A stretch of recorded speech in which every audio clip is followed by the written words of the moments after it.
Shalom para wanita yang dikasihi Tuhan. Salam damai di dalam Kristus. Masih ingatkah dengan Gehasi? Dia adalah bujang dari Nabi Elisa. Namanya menjadi terkenal karena Gehasi menghalalkan segala cara demi memperkaya diri. Beginilah kisahnya. Suatu kali datanglah Naaman, panglima Raja Aram ke rumah Elisa. Naaman sedang menderita penyakit kusta. Lalu Nabi Elisa menyuruh Naaman untuk mandi 7 kali dalam sungai Yordan. Ternyata hanya dengan mandi 7 kali dalam sungai Yordan, Naaman sembuh dari penyakit kustanya dan Naaman menjadi tahir kembali. Setelah sembuh, Naaman kembali ke rumah Nabi Elisa untuk memberikan hadiah sebagai ucapan terima kasihnya. Namun Nabi Elisa dengan tegas menolak menerima apapun dari Naaman. Kalau kita membaca dalam 2 Raja-Raja 5 ayat 16, Nabi Elisa berkata, "Demi Tuhan yang hidup, yang di hadapannya aku menjadi pelayan. Sesungguhnya aku tidak akan menerima apa-apa." Walaupun Naaman mendesaknya supaya menerima sesuatu, Nabi Elisa tetap menolaknya. Namun tidak demikian dengan Gehasi. Gehasi tergiur dengan banyaknya persembahan yang dibawa oleh Naaman. Maka Gehasi mencari akal untuk mendapatkan persembahan itu. Mencari kesempatan dalam kesempitan. Gehasi lalu berlari mengejar Naaman. Dan kemudian dia berbohong dengan mengatakan bahwa tuannya, Nabi Elisa membutuhkan persembahan itu. Maka Gehasi lalu meminta 1 talenta perak atau setara dengan 34 kilo perak. Dan dia juga meminta 2 potong pakaian dari Naaman. Namun Naaman mendesak supaya Gehasi mau menerima 2 talenta perak dan 2 potong pakaian.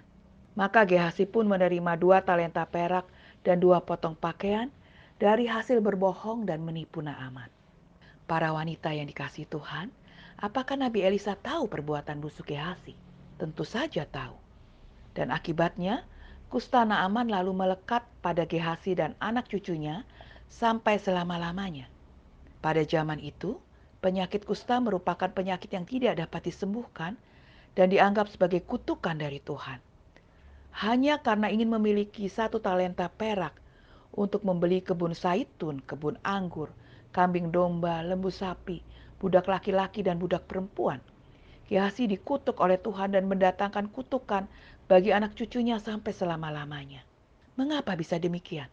Nabi Elisa dengan jelas dan tegas sudah menyatakan bahwa Tuhan melarangnya untuk menerima pemberian apapun dari Naaman. Sebagai pelayan Tuhan, Nabi Elisa taat. Namun Gehasi tidak taat pada perintah Tuhan. Dengan menjual nama Nabi Elisa, Gehasi melancarkan niat busuknya. Gehasi lupa bahwa dengan menjual nama tuannya, Gehasi sebenarnya juga menjual nama Tuhan yang disembah dan dilayani oleh tuannya.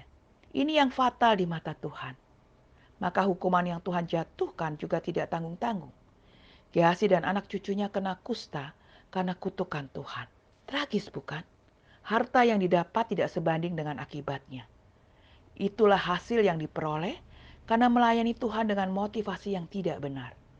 Ada kepentingan dan agenda pribadi. Saudari-saudariku yang dikasihi Tuhan, sebagai anak-anak Tuhan yang sudah ditebus oleh kematian dan kebangkitan Tuhan Yesus, marilah kita melayani Tuhan dengan tulus tanpa mengharapkan imbalan apapun dari Tuhan. Karena Tuhan sudah memberikan yang terbaik untuk kita. Ketika kita melayani Tuhan dengan tulus, maka hati kita akan merasakan damai sejahtera yang dari Tuhan. Dan agar melalui pelayanan kita yang tulus, orang-orang bisa mengenal Kristus dan memuliakan Tuhan. Marilah kita melayani Tuhan hanya dengan satu alasan, karena kita mengasihi Dia, Tuhan yang sudah terlebih dahulu mengasihi kita. Amin.